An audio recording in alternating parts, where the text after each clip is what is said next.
દ્વારકાની વાત કરીએ તો દ્વારકાવાસીઓ માટે યોજાયેલા સ્પેશિયલ સ્ક્રીનિંગમાં લાલો ફિલ્મની ટીમે કાયદાનું સરેઆમ ઉલ્લંઘન કર્યું। દેવભૂમિ દ્વારકા જિલ્લામાં 24 જાન્યુઆરી 2026 સુધી ડ્રોન ઉડાડવા પર સખ્ત પ્રતિબંધ હોવા છતાં સર્કિટ હાઉસ ગ્રાઉન્ડમાં બેખૌફ રીતે ડ્રોન શૂટિંગ કરાઈ। તંત્રની મીઠી નજર હેઠળ અધિક કલેક્ટરના જાહેરનામાની એસી તેસી કરીને ફિલ્મ ટીમે સુરક્ષા વ્યવસ્થાને ધજાગરા ઉડાવ્યા।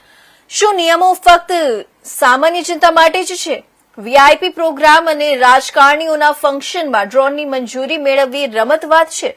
જો કોઈ સામાન્ય નાગરિક મંજૂરી માંગે તો નિયમોની દિવાલ આડી આવે છે, તો પાછી લાલો ફિલ્મની ટીમને આટલી છૂટછાટ કોણે આપી? જાહેર શાંતિ અને સલામતીના નામે લાગુ કરાયેલા પ્રતિબંધનો ભંગ કરનારાઓ સામે તંત્ર લાલા ક્યારે કરશે?